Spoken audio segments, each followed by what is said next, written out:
Hindi nakaligtas sa matatalas na mata ng netizens ang mahigpit na hawak at yakap ni Alden Richards kay Catherine Bernardo sa viral video na pinost ni Jobert Austria sa social media nitong Miyerkules.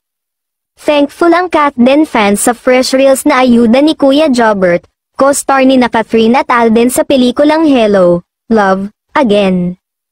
Kuha ang trending video sa location shooting nila sa Calgary, Canada. Hindi nga naniniwala ang netizens na magbesties lang ang dalawang lead star ng Hello, Love, Again, feeling ng fans ay may nabubuo na raw na kakaibang relasyon sa pagitan ng kapuso actor at Asia's phenomenal superstar.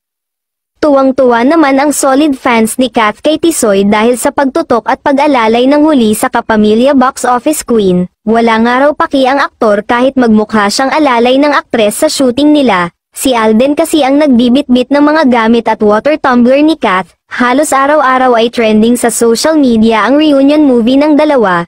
Kaya siguradong kikita ito ng bonggang-bongga sa opening day on November 13.